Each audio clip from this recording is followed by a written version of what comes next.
पढ़ा था बेटा, ग्रोथ और डेवलपमेंट, विकास होता क्या है। मैंने बताया था जो ग्रोथ है वो आपकी एक एज के बाद खत्म हो जाती है। आपके जब आप एडल्ट होते हो, जब आप किशोर अवस्था में आते हो, तो आपकी ग्रोथ, आपकी वृद्धि खत्म हो जाती है। पर जो आपका डेवलपमेंट है वो ताउम्र चलता रहता है, वो कभी भी खत्म नहीं होता, आपकी वृद्धावस्था तक चलता ही रहता है। हमने उसके बाद फिर प्रिंसिपल्स भी किए थे, जो मैं आपको रिकॉर्डेड सेशन में दे चुकी हूँ, जिसमें हमारे ये था कि हमारा जो विकास है वो निरंतर चलता रहता है, कभी खत्म नहीं होता। विकास व्यक्तिगत भिन्नता पर भी निर्भर करता है। जो आपका विकास है वो दो चीजों पर निर्भर करता है, एक तो होता है सेफेलोकोडल, जो सिर से पैर की ओर जाता है, एक होता है प्रोक्सोडोस्टिमटल, जो हमारी रीढ़ की हड्डी से स्टार्ट होता है हमारा विकास। आज हम करेंगे जो आपकी विकास की अवस्थाएं हैं कैसी होती हैं। बेटा ये वाला टॉपिक सभी बच्चे बहुत ध्यान से सुनना, बहुत इंपॉर्टेंट टॉपिक है। एक तो होता है आपका प्री नेटल स्टेज, और एक होता है पोस्ट नेटल स्टेज। अब देखो, आपका प्री नेटल स्टेज क्या होता है बेटा, जो आपका गर्भ धारण जब से लेके बच्चा जब तक पैदा नहीं होता उसे प्री नेटल स्टेज कहते हैं। इंग्लिश हिंदी दोनों के लिए सेम है। प्री नेटल, गर्भ धारण से लेके जब तक बच्चा जन्म नहीं ले लेता जब तक। पोस्ट नेटल स्टेज होता है कि जब बच्चा आफ्टर बर्थ लेने के बाद उसकी कौन कौन सी अवस्थाएं होती है। तो यहाँ पे एग्जामिनर आपसे इन दोनों में डिफरेंस पूछ सकता है, प्री नेटल और पोस्ट नेटल। इसमें जब 1 मार्क का क्वेश्चन आएगा तो एग्जामिनर आपसे पूछ सकता है। आप देखो, जो आपकी पोस्ट नेटल स्टेज होती है बेटा, मेरा जहां जहां एरो जाएगा सभी बच्चे वहीं देखेंगे। देखो, फर्स्ट स्टेज है आपकी इन्फेंसी, शैशव अवस्था। सेकंड होती है बेबीहुड, शिशु काल। थर्ड होती है बेटा आपकी अर्ली चाइल्डहुड, जिसे हम पूर्व बाल्यावस्था कहते हैं।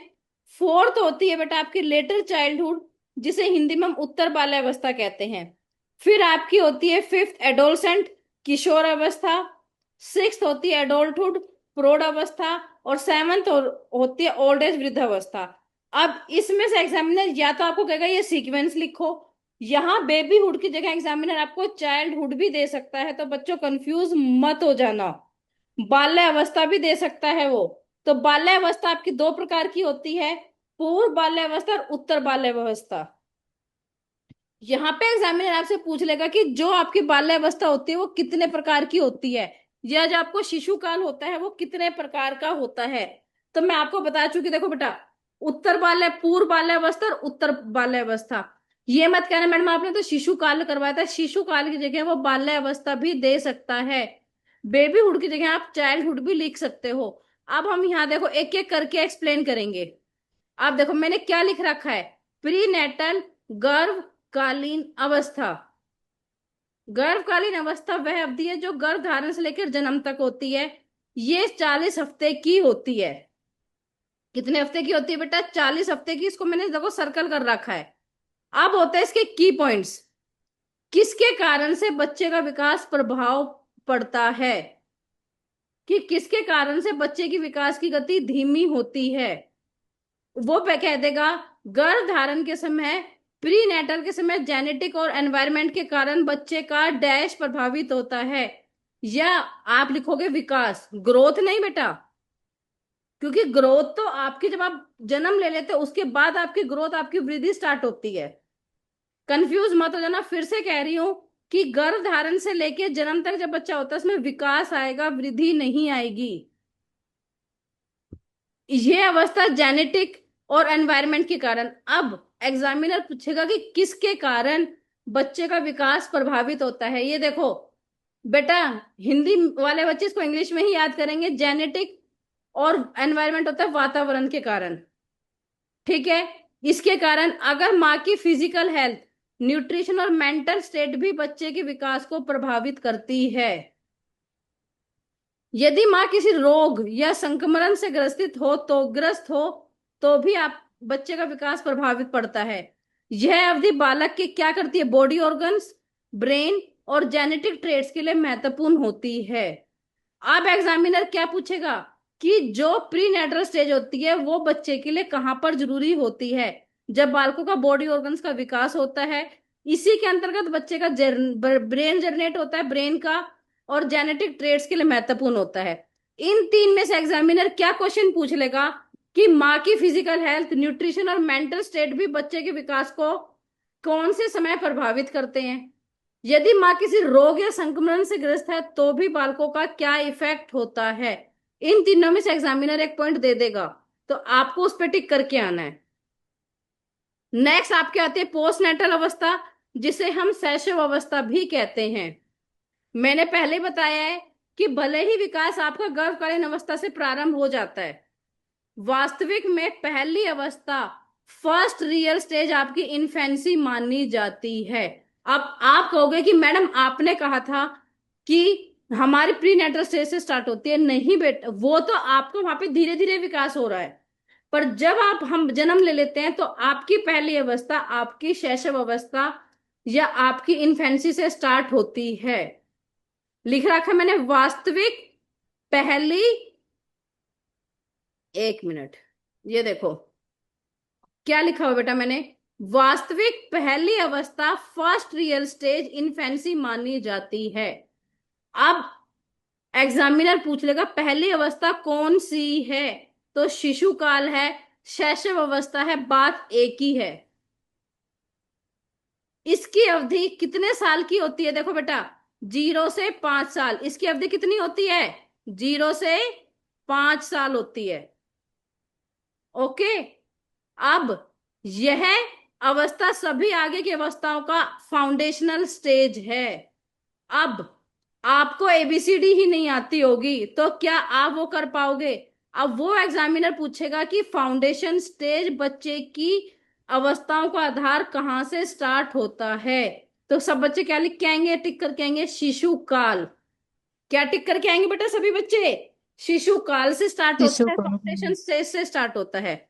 उसके बाद आता है शैशव अवस्था में सीखने की सीमा और गति अन्य अवस्थाओं की तुलना में सबसे अधिक होती है। अब एग्जामिनर तुमसे क्या पूछ लेगा कि किस अवस्था में बच्चा अधिक सीखता है, शैशव अवस्था में या बाल्य अवस्था में। तो बेटा बच्चा शैशव अवस्था में सबसे जल्दी हर चीज सीखता है। ठीक है, इसमें 3 इमोशंस होती हैं, भय, क्रोध और प्रेम। यहां से भी क्वेश्चन आ जाएगा। आप देखो इसमें आपके इस छोटे से ही इसमें ही 4-5 क्वेश्चन बन रहे हैं। इन्फेंसी शिशुकाल की अवधि कौन से साल तक होती है, अवस्थाओं का आधार किसे कहा जाता है, शैशव काल में सीखने की अवधि सबसे ज्यादा किस में अधिक होती है। बेटा जो जो मैं एक एक लाइन लिख के दे रही हूं ना, इनमें से तुम्हारे हर लाइन का क्वेश्चन है, तो ये लाइन तुम मिस मत कर देना सारे बच्चे।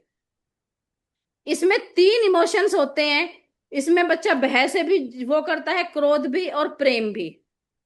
अब इसमें आ जाती है आपकी विशेषताएं कौन कौन सी हैं, ये तुम्हें सारी याद होनी चाहिए। पहले मैं एक एक करके तुम्हें बताऊंगी, फिर मैं इसको एक्सप्लेन करूंगी। देखो सबसे जल्दी मैंने ऊपर भी बताया था, तीव्र शारीरिक और मानसिक विकास होता है, बच्चे बेसिक एक्टिविटीज मूल क्रियाएं सीखते हैं, बच्चा अनुकरण और दोहराव करता है, बच्चा आत्म केंद्रित प्रवृत्ति करता है, सामाजिक भावना विकसित होती है, नैतिकता विकसित होती है, शारीरिक संरचना विकसित होती है और काम प्रवृत्ति। अब एग्जामिनर तुम्हें क्या देगा, सुनेंगे सभी बच्चे ध्यान से। शिशु काल की विशेषताएं ये हैं, तीव्र शारीरिक मानसिक विकास, मूल क्रियाएं विकसित होती है, बच्चा अनुकरण और दोहराव पर आधारित रहता है, बच्चा आत्म केंद्रित प्रवृत्ति करता है, बच्चा सामाजिक भावना करता है, या बच्चा नैतिकता पर आधारित रहता है। या तो वो इनको दे देगा या इनमें से एक दो दे देगा, तो ये आपको सारी याद होनी चाहिए। अब हम देखो इनको एक एक करके एक्सप्लेन करेंगे। पहला क्या है, तीव्र शारीरिक और मानसिक विकास कैसे होता है, क्योंकि इसमें बच्चे की शारीरिक विकास होगा तो क्या होगा, मैंने पहले भी बताया था, अगर शारीरिक विकास होता है तो आपको क्या आता है, हाइट और वेट। कहीं भी शारीरिक विकास आए तो बेटा हमेशा हाइट और वेट पे टिक करके आओगे। ठीक है, चिंतन, बच्चे की चिंतन बढ़ती है, और स्मृति, मानसिक है तो क्या हो जाएगा, दिमाग का। चिंतन और स्मृति, मानसिक विकास, बेटा ये 2 वर्ड है। मानसिक विकास में संज्ञानात्मक, स्मृति और चिंतन, ये 3 चीज आपको याद हो जानी चाहिए। आप देखो इसमें बच्चे का नर्व जॉइंट्स का विकास तेजी से होता है। एग्जामिनर पूछ लेता है, सभी बच्चे लिख लेंगे, भी मैंने नहीं लिखा तो तुम लिख लोगे, अपने नोट साथ लेके बैठा करो बेटा, एक नोट और नोटबुक और पेंसिल या पेन।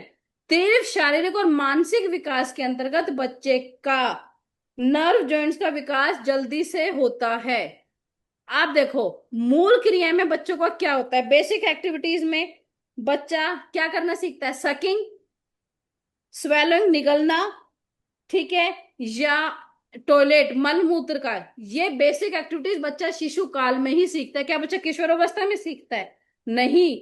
अब एग्जामिनर तुमसे पूछेगा, चूसना, निगलना या एक्सप्रेशन, ये बच्चा कौन से काल में सीखता है, शिशु काल में, बाल्यावस्था में या यौवन काल में?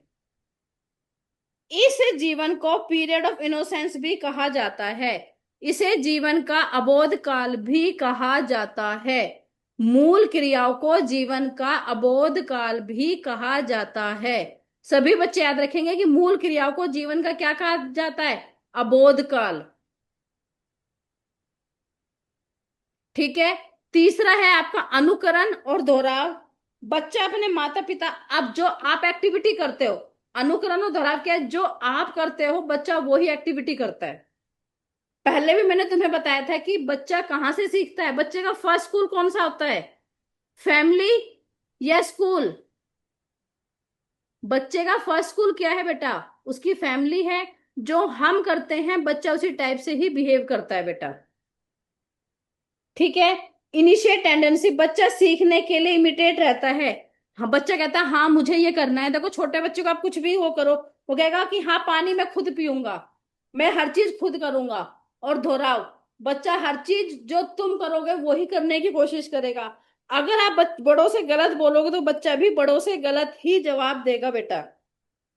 ये कहता है ना, बच्चा कच्चे मिट्टी की लोहे की भांति होता है, जैसा आप उसको तराशते हो बच्चा वैसा ही होता है। आत्म केंद्रित में कैसे आएगा, बच्चा चाहता है कि सभी उसे प्यार करे, उसकी ओर ध्यान दे, होता है। बच्चा ये कहता है कि सभी सिर्फ मेरी तरफ ध्यान दे और मेरे को ही प्यार करे।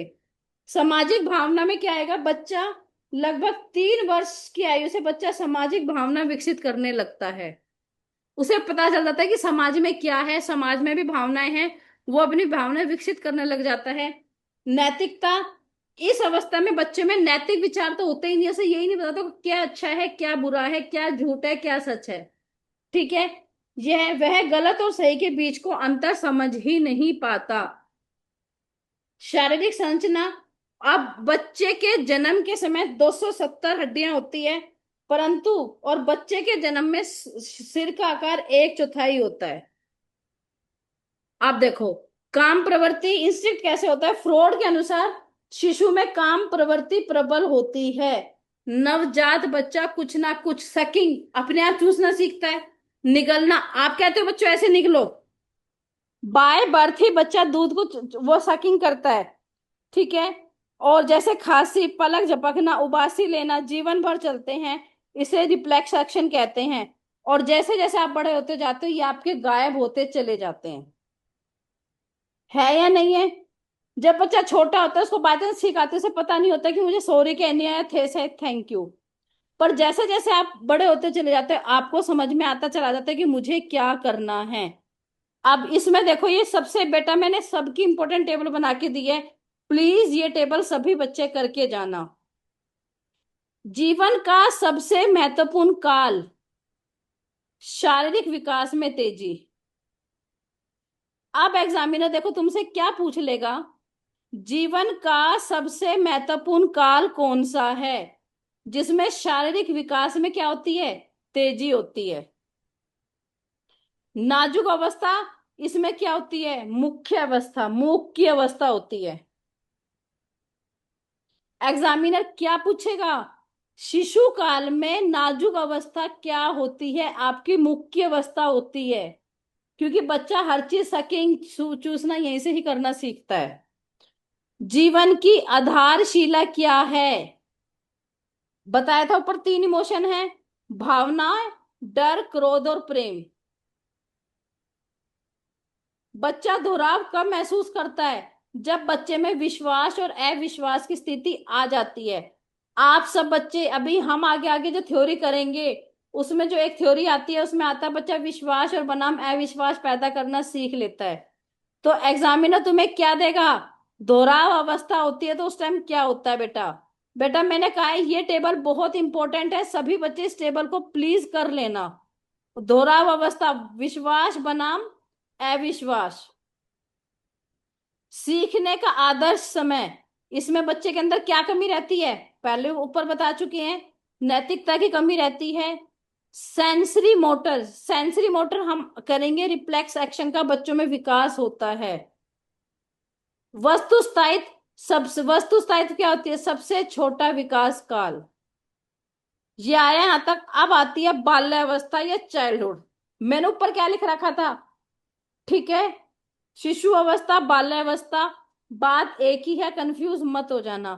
बाल्यावस्था व्यक्ति के जीवन की निर्माणकारी अवस्था होती है। ऊपर कौन सी अवस्था थी? यस, ये कौन सी अवस्था है? निर्माणकारी अवस्था मानी जाती है। बेटा ये एक एक पॉइंट याद रखना है। इस अवधि में जो बच्चे आदतें और गुण विकसित करते हैं उसको ही आगे जाकर परिवर्तन करना होता है। वहां तो बच्चा विकास ही कर रहा है, वहां बच्चा चूसना सीख रहा है, निगलना सीख रहा है, बोलना सीख रहा है। यहाँ पे बच्चों की, वहां पे बच्चों में नैतिकता का विकास है ही नहीं। यहाँ पे बच्चे जो जो आदतें और गुण विकसित करेंगे ना इस एज में, वो जीवन पर्यंत चलती है। और आगे जाके यहीं पे चेंज करना बहुत मुश्किल हो जाता है। इसकी अवधि क्या है? 6 से 12 साल। ठीक है, इसकी अवधि क्या है? यस एवरीवन, 6 से 12 साल। हम्म। अब नेक्स्ट देखो इसकी कैरेक्टरिस्टिक्स क्या हैं। बेटा सबके अलग अलग हैं। वृद्धि की गति, सामाजिक विस्तार, शारीरिक क्षमता, ओके, मानसिक परिपक्वता। ऊपर नहीं आया था मानसिक परिपक्वता। अब एग्जामिनर तुम्हें क्या देगा? देखो, मानसिक परिपक्वता क्या शिशु काल में होती है या बाल्यावस्था में होती है? मानसिक परिपक्वता कब होती है? एग्जामिनर यही टॉपिक दे देगा, मानसिक परिपक्वता। ये देखो बेटा, क्या बच्चे की मानसिक परिपक्वता शिशु काल में भी होती है? ऊपर वाला कथन सत्य है या नीचे वाला? दो कथन दे देगा। तो बेटा मानसिक परिपक्वता आप हमेशा शिशु काल बाल्यावस्था में लिख के आओगे। सामूहिक गतिविधियां, बालक 3 वर्ष की उम्र से उछलना कूदना स्टार्ट कर देता है और 4 वर्ष की उम्र में बच्चा चित्रात्मक करने लग जाता है। आप देखो, इन्फेंसी की जीवन का सबसे महत्वपूर्ण काल ये हो गया आपका। अब देखो, अब मैं क्या कह रही हूँ इसमें बेटा, हम एक एक करके करेंगे। वृद्धि सबसे जल्दी होती है, सामाजिक विस्तार होता है, बच्चा नेबरहुड से बातें करना सीखता है।